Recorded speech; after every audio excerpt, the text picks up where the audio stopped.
Salam semuanya, apa kabar? Luar biasa, sangat dahsyat saudaraku dikasih Tuhan. Tadi saya mendengarkan tadi tanya jawab yang ada di depan ini dan luar biasa saudaraku dikasih Tuhan. Kalau nggak salah 2019 ya, 2009 ya berdiri gereja ini dan anugerah Tuhan kita melihat hal-hal yang dahsyat dan saya percaya Bapak Ibu akan terus mendukung dalam doa, bukan dalam doa juga saudaraku dikasih Tuhan. Pak Pendeta belum khotbah udah takut tidak, enggak. Oke, mari kita buka Alkitab kita. Mari kita akan buka di dalam 2 Korintus pasal 7 ayat pertama. 2 Korintus pasal 7 ayat yang pertama. Saudara-saudaraku yang kekasih, karena kita sekarang memiliki janji-janji itu, marilah kita menyucikan diri kita dari semua pencemaran jasmani dan rohani. Dan dengan demikian menyempurnakan kekudusan kita dalam takut akan Allah. Bapak Ibu yang kasih dalam nama Yesus Kristus, Rasul Paulus mengingatkan jemaat yang berada di Korintus. Rasul Paulus menasehati jemaat yang berada di Korintus supaya mereka, saudaraku dikasihi Tuhan, menyucikan diri dari segala kecemaran jasmani dan pencemaran rohani. Mungkin kita bertanya di dalam hati, kok kenapa sih ikut Tuhan banyak sekali aturannya? Kok kenapa sih ikut Tuhan banyak sekali hukum-hukumnya? Kenapa sih kalau kita di dalam Alkitab banyak sekali harus kita ikuti ini dan itu? Kok salah kalau saya hidup seperti manusia biasa? Di dunia ini tidak perlu ada aturan-aturan itu, mau seenak ini saya lakukan. Tetapi ada pesan yang tidak tersirat yang disampaikan oleh Rasul Paulus di sini. Apa saudaraku dikasihi Tuhan? Supaya kita bersih dan benar di hadapan Tuhan. Katakan bersama dengan saya, supaya saya bersih dan benar di hadapan Tuhan. Kenapa kurang ya?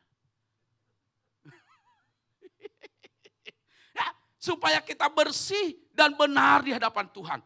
Ada tujuannya Tuhan melalui Rasul Paulus supaya kita bersih dan benar di hadapan Tuhan. Kenapa? Supaya kita serupa dengan gambarnya. Supaya kita menikmati berkat-berkat Allah. Supaya kita juga bisa merasakan mujizat yang luar biasa. Makanya Rasul Paulus mengingatkan kepada kita. Makanya saudaraku dikasihi Tuhan, hari ini saya memberikan judul khotbah saya ini, hidup bersih dan benar. Katakan bersama dengan saya, hidup bersih dan benar. Coba colek di kiri kanannya, tapi jangan colek istri orang. Sama suami orang, katakan sama dia, hidup bersih dan benar. Kalau ada suami yang katakan, Pak hidup bersih ya Pak. Hidup bersih ya Pak, hidup benar ya Pak. Nah, saudaraku dikasih Tuhan, makanya saya berikan di pendahuluan saya. Coba perhatikan di pendahuluan saya, khotbah saya ini. Klik. Pada dasarnya manusia adalah orang yang berdosa. Kehidupan manusia yang berdosa justru membuat manusia sulit untuk meninggalkan dosa tersebut. Sehingga sulit juga untuk hidup bersih dan benar. Manusia pada dasarnya sudah hidup di dalam dosa. Ketika Adam dan Hawa jatuh di dalam dosa, natur dosa itu sudah ada di dalam kehidupan manusia. Natur namanya bohong itu sudah ada di dalam diri manusia. Natur apapun sudah ada di dalam diri manusia. Makanya saudaraku, manusia pada dasarnya hidup di dalam dosa. Tetapi ketika kita sudah ditebus oleh darah Yesus Kristus, sehingga kita bisa layak, sehingga kita bisa bersih di hadapan Tuhan, sehingga kita benar di hadapan Tuhan, saudaraku dikasihi oleh Tuhan. Amin. Amin. Makanya hari-hari ini banyak orang ya yang menolak bersih kelakuannya. Banyak orang yang tidak setuju kalau kita menyampaikan kebenaran. Banyak orang kalau tidak setuju kalau kita berkata kelakuanmu harus bersih, bisnismu harus bersih, rumah tanggamu harus bersih, apa yang kamu lakukan harus benar. Banyak orang yang tidak setuju. Kenapa? Karena mereka masih dikendalikan oleh hawa nafsu mereka. Tapi saya percaya pada hari ini, yang ibadah bersama-sama adalah orang-orang yang bersih dan benar di hadapan Tuhan. Amin, saudaraku dikasihi Tuhan. Nah, yang menjadi pertanyaan bagi kita, klik. Bagaimana kita dapat hidup bersih dan benar? Nah itu.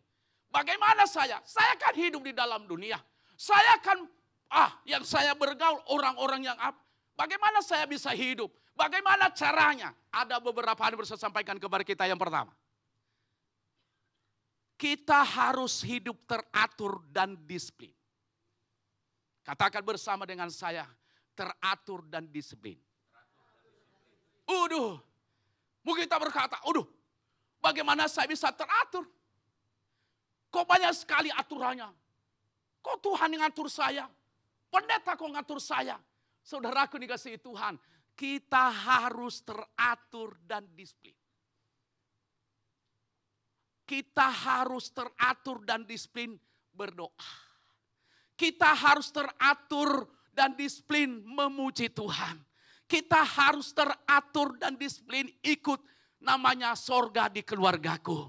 Kita harus teratur, saudaraku dikasihi Tuhan, merenungkan firman Tuhan setiap hari. Kita harus teratur, saudaraku dikasihi Tuhan, kalau bisa doa dan puasa. Kita harus teratur, saudaraku dikasihi Tuhan, ada mesbah keluarga. Kita harus teratur, saudaraku dikasihi Tuhan, yaitu hidup dalam kekudusan dan kesucian. Itu cara kita untuk bisa bersih dan benar di hadapan Tuhan. Bagaimana kita bersih baca firman Tuhan aja. Mungkin baca firman Tuhan hanya sekali setahun. Itu pun kalau mau. Bagaimana kita mau menerima berkat dari Tuhan, hidup kita tidak teratur. Bagaimana kita bisa bersih di hadapan Tuhan. Hidup kita bersih dan benar di hadapan Tuhan. Hidup kita tidak hidup dalam kedisiplinan. Saya berharap jemaat Tuhan hari ini adalah harus hidupnya teratur dan disiplin di hadapan Tuhan. Amin, saudaraku dikasihi Tuhan. Amin. Apakah kita disiplin enggak? Mempraktekkan firman Tuhan. Hidup teratur itu pasti tidak ada namanya kepahitan. Amin. Hidup teratur itu pasti tidak ada namanya sakit hati. Hidup teratur dan disiplin itu pasti tidak ada menyata-nyatai orang. Gak menyebarkan hoax. Gak menyebarkan fitnah. Memang hoax itu udah dari sononya mulai, saudaraku dikasihi Tuhan. Ya. Bagaimana cara kita kepada Tuhan? Kita harus hidup teratur dan disiplin. Yaitu menyenangkan hati Tuhan. Banyak orang percaya tidak menyenangkan hati Tuhan.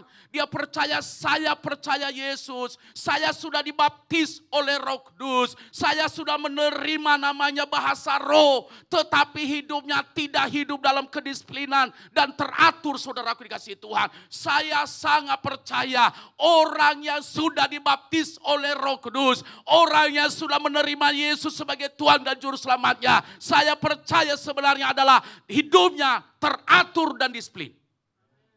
Amin, saudaraku dikasihi Tuhan. Jangan berkata sudah dibaptis Roh Kudus dan hidupnya yang ngaco. Jangan kita berkata saya sudah menerima Yesus masih ngaco. Kenapa? Berarti kita belum mengerti betul apa yang Tuhan rindukan di dalam kehidupan kita. Hari ini saya sebagai hamba Tuhan mau ingatkan kembali. Marilah hidup teratur dan disiplin di hadapan Tuhan. Amin, saudaraku dikasihi Tuhan. Pak, coba disiplin Pak. Bu, coba disiplin. Anak-anak muda, coba hidup teratur dan disiplin, saya percaya hidupmu akan menyenangkan hati Tuhan. Banyak sekali ya saya lihat di dalam Alkitab orangnya disiplin, saudaraku dikasihi Tuhan. Ketika mereka diperhadapkan pada persoalan-persoalan yang berat, dalam masalah yang sangat sulit, tetapi karena mereka memiliki yaitu hidup yang teratur dan disiplin, salah satunya Ayub. Selalu dia menyenangkan hati Tuhan. Selalu dekat dengan Tuhan. Apakah Tuhan membiarkan Ayub melarat? Apakah Tuhan membiarkan Ayub menderita? Walaupun di awal-awal hidupnya dia menghadapi pencobaan yang luar biasa. Tetapi di akhirnya itu saudaraku yang kasih Tuhan. Tuhan tambahkan berapa kali? Berapa kali? 2 kali lipat. Anak-anaknya wanita pada waktu itu yang tercantik di negeri itu. Tanpa ada pemilihan saudaraku, yaitu Miss apa? Miss Universe saudara. Tanpa ada pemilihan itu, tapi anak-anak, kenapa? Ayub disiplin. Berdoa kepada Tuhan, dia koreksi diri tanpa dia menyalahkan Tuhan apapun. Dan saya melihat dalam kehidupan Ayub itu, ternyata dia orang yang disiplin. Ketika setan berjalan-jalan, saudaraku dikasihi Tuhan. Tuhan berkata, itu hambaku Ayub. Tidak ada seorang pun yang suci selain hanya dia. Hebat, kenapa? Karena memiliki disiplin yang tinggi. Dan saya melihat juga orang-orang yang berhasil di dalam Tuhan adalah orang-orang yang disiplin dan teratur.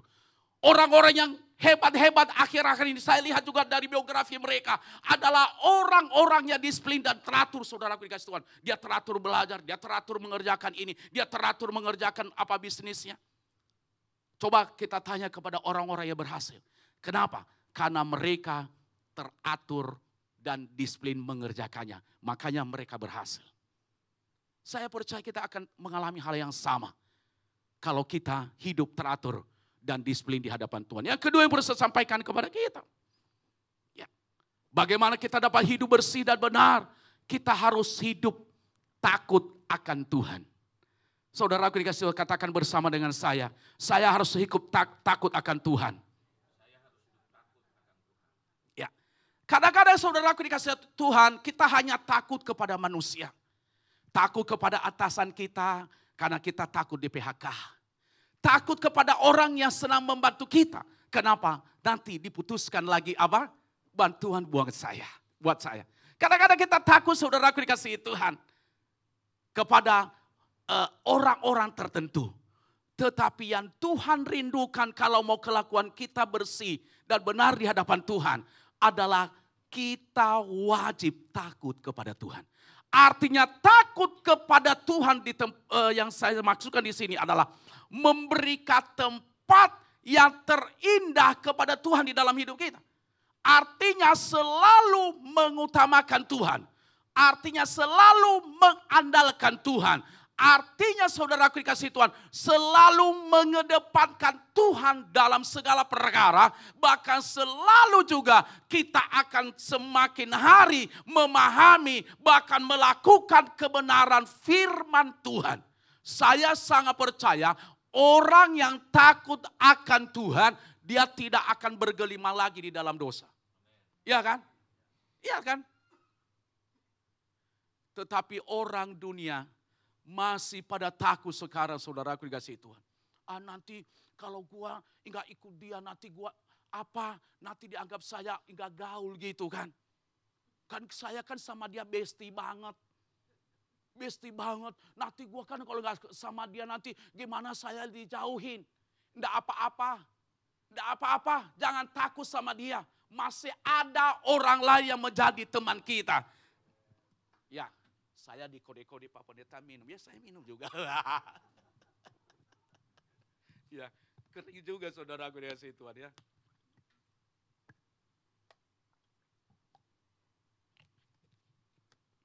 Nah saudaraku dikasihi oleh Tuhan, kita jangan pernah takut kepada siapapun, hanya kepada Tuhan kita takut. Amin. Kita hormati Tuhan. Berikan penghormatan yang luar biasa di rumah tanggamu. Saya melihat saudaraku dikasihi Tuhan. Ketika ada ya baik Allah, bahkan kemah itu, apa yang terjadi? Di situ berkat-berkat Allah mengalir dalam kehidupan mereka. Amin saudaraku. Saya melihat orang-orang yang menghormati Tuhan di dalam hidup mereka. Diangkat oleh Tuhan lebih tinggi dan lebih tinggi. Saya berikan beberapa contoh. Mungkin saya memberikan contoh ini. Dan itu nyata di dalam Alkitab. Daniel diancam. Akan dimasukkan ke dalam mana? Gua singa. Sadrak, Mesak, dan Abednego akan dimasukkan ke dalam mana? Ke dalam api yang menyala-nyala. Dia diancam. Oh mungkin kalau ada sama kita pada waktu itu ya. Atau saat ini mungkin kita udah ketakutan. Udah gimana dong? Kita ada pembela. Oh ini ada teman saya jenderal. Ada teman saya ini wali kota. Ada teman saya ini apa? Jangan terlalu jauh itu. Ada teman saya ini anggota ini segala macam. Emangnya dia sanggup ngebela? Sanggup gak? Jangan andalkan itu. Lebih baik kita andalkan Tuhan.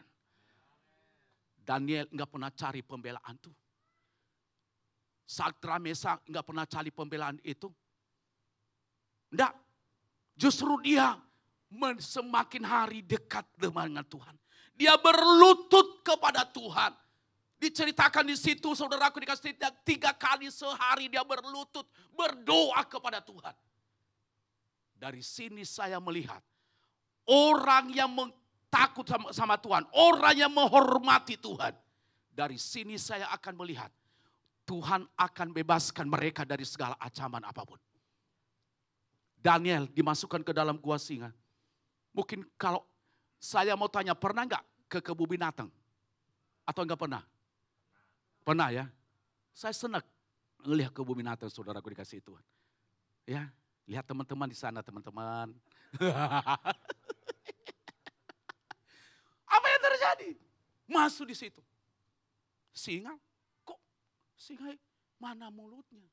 Katanya singa itu apapun yang dilempar dia apa kan? Belum nyampe aja. Enggak apa-apa itu. Kenapa? Karena Tuhan yang membela dia. Karena Tuhan menolong dia. Karena Daniel lebih takut kepada Tuhan daripada ancaman itu. Jangan pernah takut pada ancaman. Kalau kita beriman kepada Tuhan. Kalau kita bersih dan benar di hadapan Tuhan. Saya sangat percaya Tuhan akan membela kita. Tuhan akan menolong kita. Tuhan akan melindungi kita. Kalau kita takut akan kepada Tuhan. Amin saudaraku dikasih Tuhan. Walaupun siapapun yang memfitnahmu hari ini, siapapun yang menghinamu hari ini, siapapun yang mengacaukan bisnismu hari ini, tetapi saudara takut akan Tuhan, saya percaya Tuhan pasti akan pulihkan, Tuhan pasti akan melakukan pembelaan. Kenapa? Karena kita takut kepada Tuhan. Amin saudaraku dikasihi Tuhan. Makanya jangan takut kepada manusia. Amin. Amin. Lebih baik takut sama Tuhan. Sukacita saya saudaraku dikasih Tuhan. Kenapa? Karena saya pakai kaos ini. Coba baca. Apa? Ada yang bisa baca? Aku cinta gerejaku. Makanya nanti beli. Ujung-ujungnya gitu juga kan. Itu dia saudaraku dikasih Tuhan. Dan banyak sekali contoh di dalam Alkitab. Orang-orang yang takut akan Tuhan. Makanya saya senang sekali membaca kitab Amsal. Saya paling senang membaca kitab Amsal. Mungkin berarti yang 65-nya Pak Pendeta enggak dibaca. Sering saudaraku dikatakan, tapi saya paling senang. Karena di situ udah banyak sekali hikmat. Takut akan Tuhan, takut akan Tuhan, takut akan Tuhan. Udah paling senang saya. Bisa 5 kali satu hari saya baca kitab Amsal saudaraku dikasih itu. Benar, karena banyak sekali hal yang positif saya dapatkan di sana. Lah, yang 65-nya Pak Pendeta gimana? Dibaca juga saudaraku dikasih. Ya, dibaca juga. Nah, itu dia. Makanya hari-hari hidup kita. Marilah kita takut akan Tuhan. Amin. Orang yang takut akan Tuhan, saya percaya dia tidak pernah akan meninggalkan Yesus. Amin. Anak-anak muda jangan tinggalkan Yesus karena laki ya. Enggak ada yang amin. Anak-anak muda jangan ditinggalkan Yesus karena wanita ya. Amin. Pak, Siapa tahu kalau ada caleg di sini ya. Jangan ada caleg yang tidak takut Tuhan. Jangan nanti, kadang-kadang sekarang itu udah ngeri saudaraku dikasih Tuhan. Sekarang saya itu banyak nggak pernah kenal WA saya Pak Pendeta dukung dalam doa. Kenapa? Siapa ini? Oh iya Pak Pendeta saya tahu nomor Bapak di apa? Glowing katanya. Dukung dalam doa. Ya nama kita pendeta kan dukung dalam doa aja. Dalam nama Yesus biarlah kehendakmu yang jadi. Iya kan? Kalau kehendak Tuhan kan jadi kan. Jangan kita bilang pasti menang. Nggak boleh. Saya nggak bilang ngomong begitu. Nanti dosa saya kalau saya jamin begitu. Pak Pendeta doain saya kalau nggak jadi anggota DPR. Saya doa biarlah kehendak Tuhan yang jadi. Kan enak kan. Siapapun itu kita doain saudaraku dikasih Tuhan. Jangan kita terlalu fanatik banget. Enggak boleh. Saya doain aja siapapun. Kalau siapapun saudaraku calon presiden kita doain. Saya doain. Enggak perlu kita harus ini. Enggak perlu. Tugas saya saat ini saudaraku setiap hari di gereja kita. Setiap pagi jam 8 pagi sampai selesai. Saya setiap hari mendoakan bersama dengan staf. Kita doakan siapapun menjadi presiden Republik Indonesia. Jangan gitu, jangan doakan ini. Kadang-kadang kita begitu kan. Karena dia begini. Nah itu. Orang yang takut akan Tuhan gak ada pikiran-pikirannya begituan. Amin. Orang yang takut akan Tuhan gak pernah pilih kasih. Orang yang takut akan Tuhan, saudaraku dikasihi Tuhan, dia selalu menyenangkan hati Tuhan setiap saat. Yang ketiga yang saya sampaikan kepada kita. Nah, bagaimana kita dapat bersih dan benar? Kita harus memiliki prinsip kehidupan yang tidak mudah goyang. Katakan bersama dengan saya, harus memiliki prinsip. Kita harus memiliki prinsip. Yaitu prinsip kita, sekali hidup dalam kekudusan, hidup dalam kekudusan.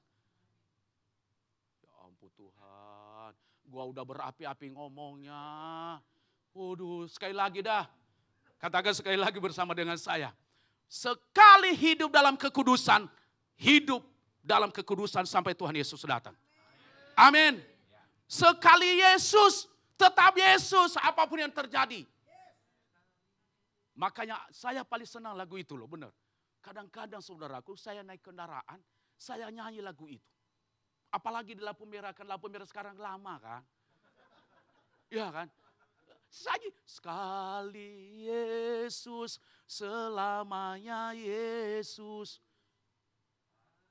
Panku tak akan goyah. Agak bimbang kan. Jadi sekali Yesus, tetap Yesus apapun yang terjadi. Ya.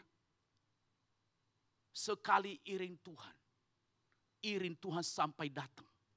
Dia datang. Makanya saya mau ingatkan kepada kita. Sekali Yesus tetap Yesus. Di luar Yesus tidak pernah ada keselamatan. Saudaraku dikasihi Tuhan. Kalau saya membimbing para mahasiswa. Saya lihat di tesisnya dan skripsi mereka. Mereka jabarkan di situ bahwa mereka teliti bahwa tidak pernah ada keselamatan di luar Yesus. Enggak ada yang amin, oh Tuhan. Mereka bilang begitu, tidak pernah ada keselamatan di luar Yesus. Makanya Yesus berkata, aku adalah jalan dan kebenaran dan hidup. Tidak ada seorang pun yang datang kepada Bapa kalau tidak melalui aku. Artinya, dia tahu dia berasal dari mana. Yesus berasal dari mana? Ya ampun, gak ada yang tahu. Ya, apa kata dunia? Sekali lagi, Yesus berasal dari mana? Yesus pergi kemana? Orang lain masih raba-raba. Ya kan? Makanya jangan pernah tinggalkan Yesus. Apapun yang terjadi. Leher ini. Saudaraku dikasih, mungkin saya terlalu ekstrim. Mau diapain gak masalah, saudaraku dikasih Tuhan. Kenapa? Karena di dalam Yesus mati pun mati di dalam Yesus Kristus. Ya. Makanya jangan pernah cari kekayaan di luar Yesus. Jangan cari kekayaan di kuburan. Jangan cari kekayaan di pohon-pohon keramat. Nggak ada itu. Nggak ada kekayaan di pohon keramat. Yang membuat kita jatuh miskin, saudaraku dikasihi Tuhan. Jangan pernah cari kekayaan kepada orang pintar. Pintar apa sih dia?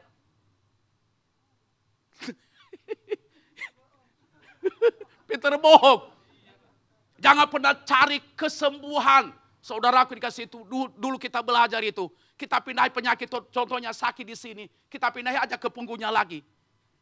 Hanya beda namanya saja. Jadi makanya jangan percaya itu.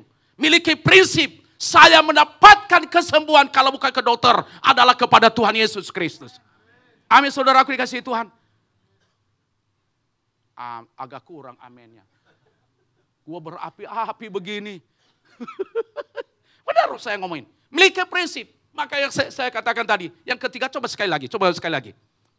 Klik sekali lagi. Nah yang ketiga. Kita harus memiliki prinsip kehidupan yang tidak mudah goyah. Jangan nanti ada yang mau begini. Ada di sana. Ada mujizat di sini kita kejar. Tahu-tahu jampi-jampi. Lo jangan salah lo saudaraku dikasih Tuhan. Saya percaya mujizat itu hanya ada di dalam Yesus Kristus. Amin. Di luar itu enggak ada mujizat. Ya. Makanya banyak saya ngomong nama Yesus hari ini. Mungkin ada yang udah mulai kendor nama Yesus ini saudara. Sudah mulai bagaimana sih Pak Pendeta? Aduh Pak Pendeta sudah begini. Makanya saya tinggalkan Yesus. Saya aja datang ke gereja untuk asal-asal karena didorong oleh tetangga saya. Karena saya ikut SDK setiap hari minggu. Tengah minggu. Makanya saya datang Pak Pendeta karena didorong. Kalau didorong-dorong. Makanya saya percaya hari-hari hidup kita. Kalau kita memiliki prinsip yang luar biasa. Disitulah hidup kita menjadi bersih dan benar di hadapan Tuhan. Amin saudaraku dikasihi Tuhan. Di dalam Alkitab banyak sekali memiliki prinsip yang luar biasa.